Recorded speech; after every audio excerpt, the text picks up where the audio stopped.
Hi YouTube, this is Joe Calton with Calton Cutlery. You can find us on the web, caltoncutlery.com.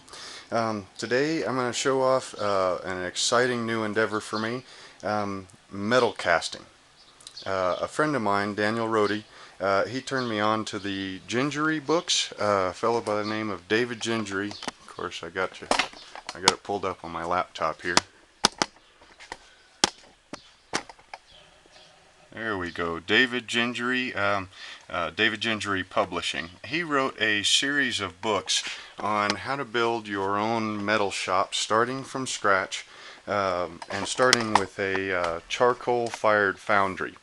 You take the charcoal-fired foundry and melt down aluminum and cast the parts that you need to build your own metal lathe, and then build the metal lathe. Once the metal lathe is built, then you use the lathe itself to build the tooling for the lathe, and then once that is built, then you use the foundry and your newly built metal lathe to build a metal shaper, and then use that to continue on, build your own milling machine, your own drill press. He's got some other books, fascinating books. I mean, I bought them on my Kindle.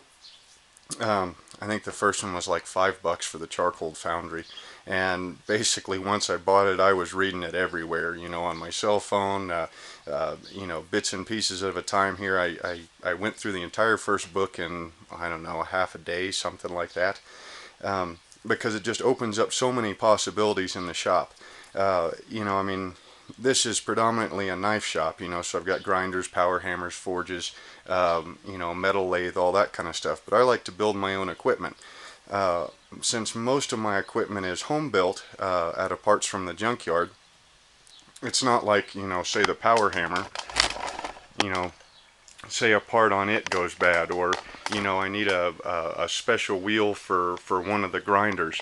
You know, it's not like they're production machines. I can't just call up somebody and have them send me a new part. A lot of the parts I have to make.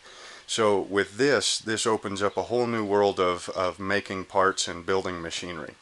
So I thought I'd start off with a forge. Now, David Gingery's book was on a charcoal-fired forge. Um, I like using propane most of the time. It's much cleaner. Um, you know, it's just as readily available as charcoal, but you know, I'm used to running propane for the forges. And basically, a foundry is just a forge, only stood upright instead of laying on its side. So we're going to go over the foundry, and then the same principles on building the foundry apply to building your own forge. Um, the design I've got, I run 3 different forges on a regular basis. This design with some minor tweaks works on all of them, and it's worked really well for me. Okay, so basically on this foundry setup here, we've got just a regular old barbecue sized propane tank with a regulator,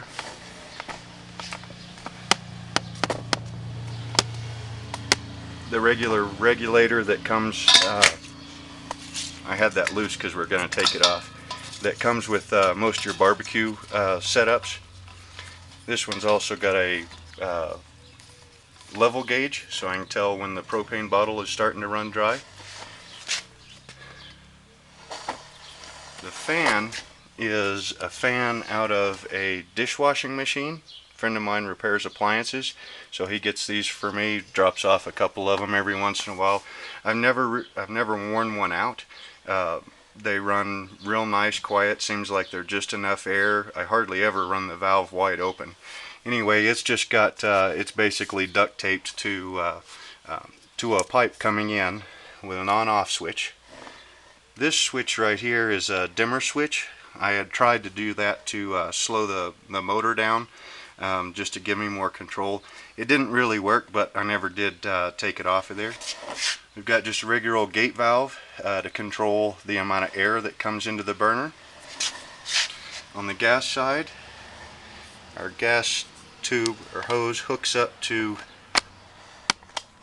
just a 1/2 inch nipple, goes into an elbow, goes into a shut-off valve. This is just a regular old ball valve, rated for gas or water. Don't use this to control, just to shut off. This is a control valve. stainless steel. A friend of mine picked it up. The place he worked, it leaked by, so it was no good for their application. They'd thrown it away, so knowing that I was going to use it as a control valve and I didn't need it to shut off all the way, he went ahead and grabbed it for me and brought it over to the shop. Now where the air and the gas mix, that's a little bit different. I'm going to go ahead and set you up on the workbench and then bring it over and take it apart so you can see how it's built.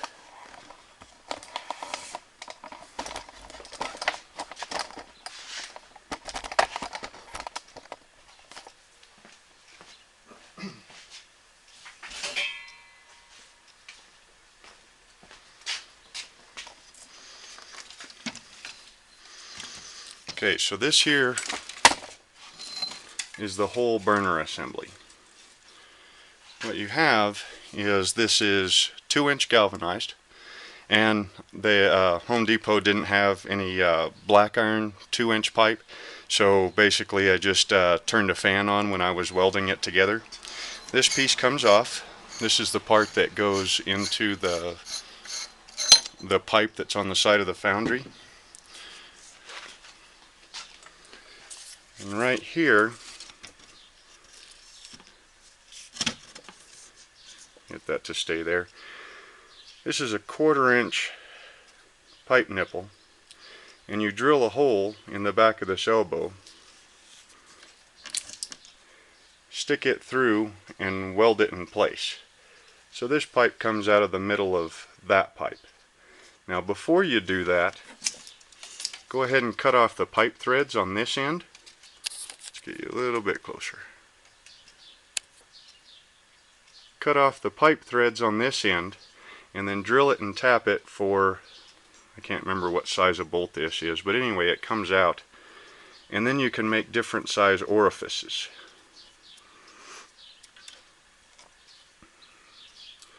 Basically it's a bolt with a hole drilled in the middle of it. This one is larger than the one that's in there.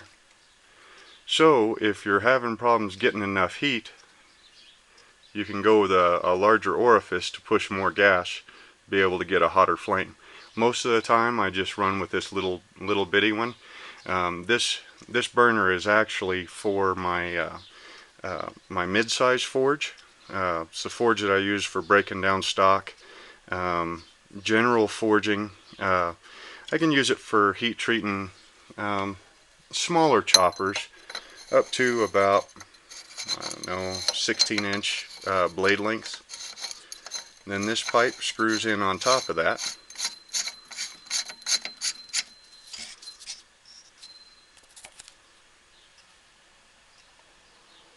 And then we go back to the foundry. So by making that with the quick change orifices like that, it makes it really nice and adjustable.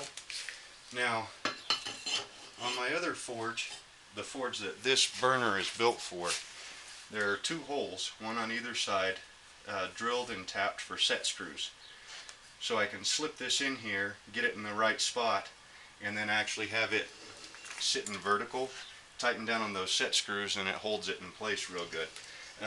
For this foundry, frankly I forgot to do that before I welded the pipe onto the body. Let's go ahead and hook this up.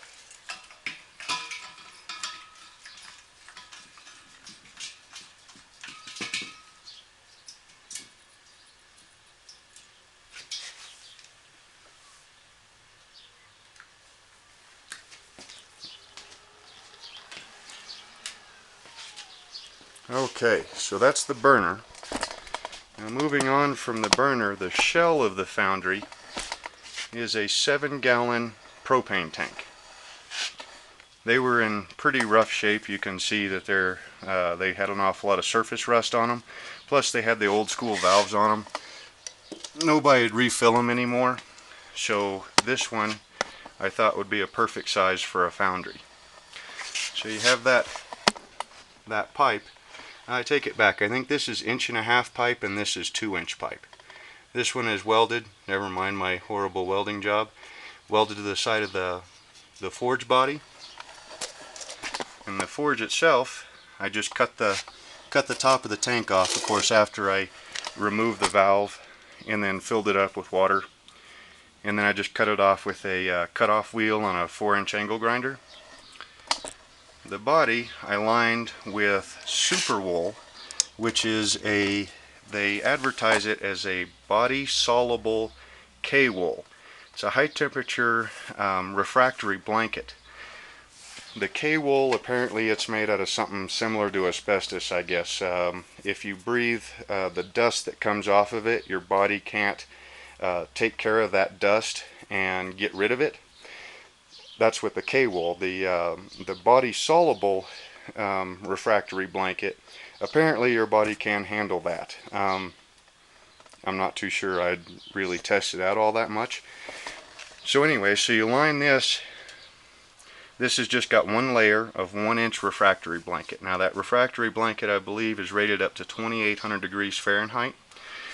Oh, on the bottom, I needed a flat surface, so I just took a whole bunch of scraps of the blanket and then put them in the bottom, kind of even it out, build it to where it's flat. I should probably drill a hole in the bottom so that if a crucible fails, the metal will go straight down out of the foundry to the floor underneath and not wreck the bottom of it.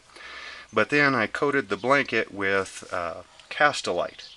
Castilite is a refractory cement, and I want to say it's rated to 3,000 or 3,200 degrees Fahrenheit. Castilite is, I don't like it as much as I like satinite.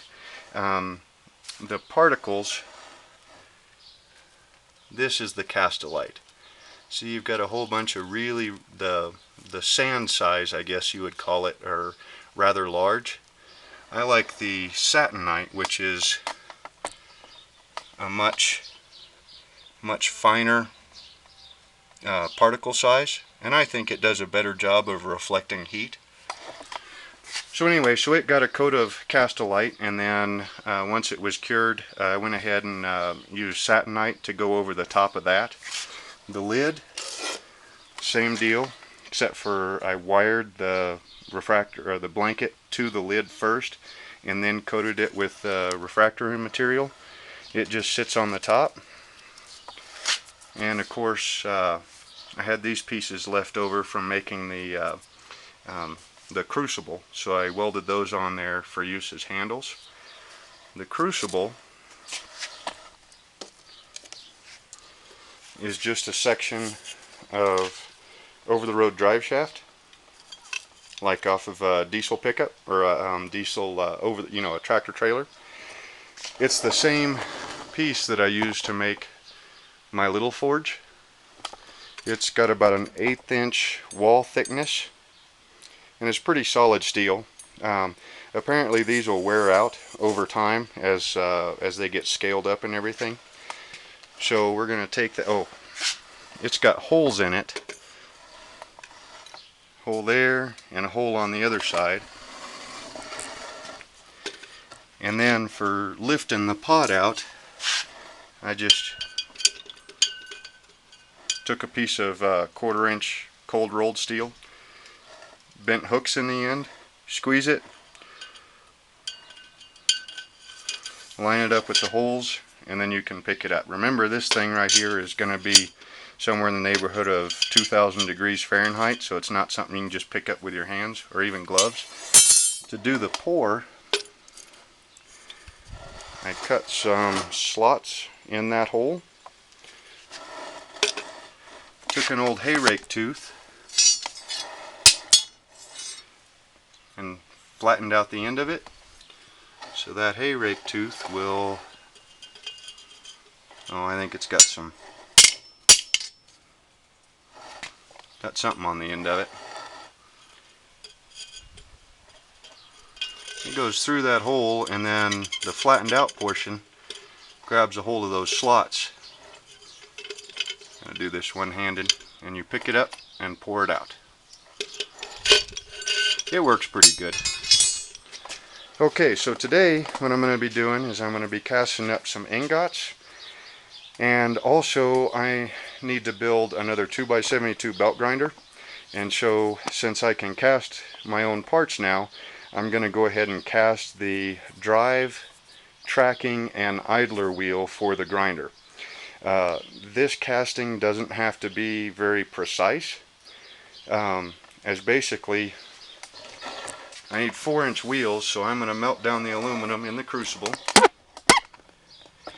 and then use this beef ravioli can.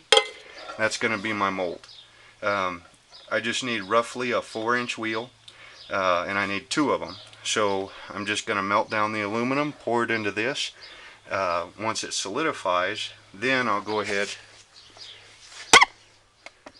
and chuck it up in my lathe, clean it up, turn it to final dimensions, bore holes, bore a hole through the middle of it, counterbore those for bearings, and then split them in half and make 2 wheels, probably the tracking wheel and the idler wheel, because this is going to be a 3-wheeled belt grinder. And so I've got a dagger that didn't turn out very well that my boy and I casted the other day, some ingots that were made from water pumps, some extruded aluminum. I wanted to try that, and on this it shouldn't really matter, but apparently extruded aluminum it's a more pure form of aluminum. It doesn't have any additives to make it cast easier. Like these are water pumps, and they're cast aluminum. Apparently there's an additive that the factory puts into the aluminum to make it cast better, shrink less, and fill out the mold better, I would bet. But this one, the outside's going to be turned and machined down anyway, so that part doesn't really matter. So I'm going to melt all this stuff down, break these water pumps up, and then go ahead and cast all this into ingots and my new tracking and idler wheel. So the first step's to fire up the foundry.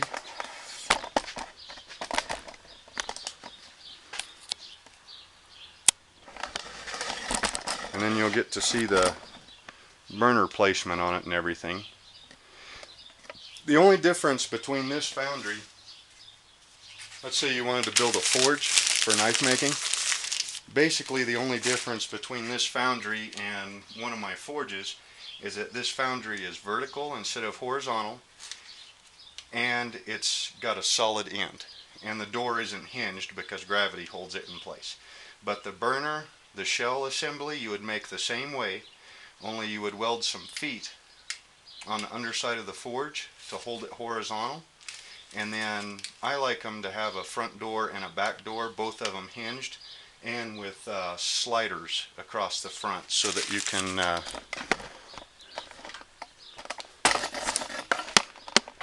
there's that one right there, so that you can put a piece of refractory board in here and choke the opening off. But the rest of the build is the same. This foundry should be able to run on charcoal also, as basically all it is a shell with refractory cement in it. So it really shouldn't matter to it whether it's running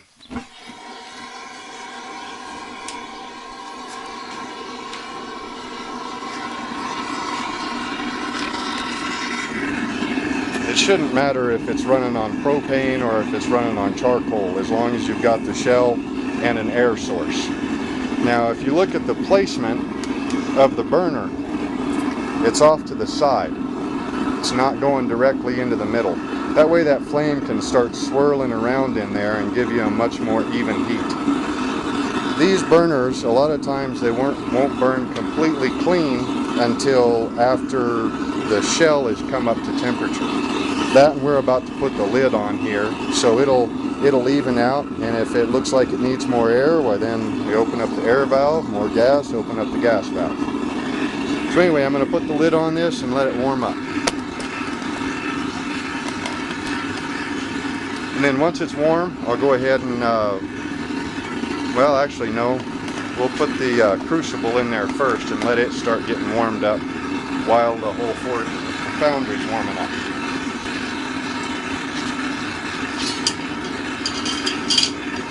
The Crucible's got some scraps in it that were left over from my last casting, so we'll start with those.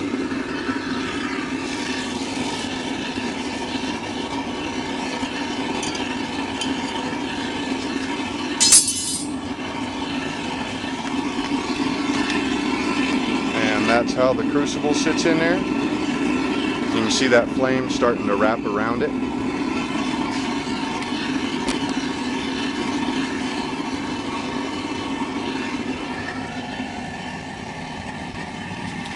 Put the lid on. Now once it starts coming up to temp, we got a soft fire brick over there. We'll use that to choke off part of the hole, and that'll make it hold in the heat better. So the next video will be actually melting some aluminum down. If we get a full pot, we'll go ahead and cast it into what's going to be the future wheels, and then the rest of it, like I said, is going to get casted into ingots for a future project.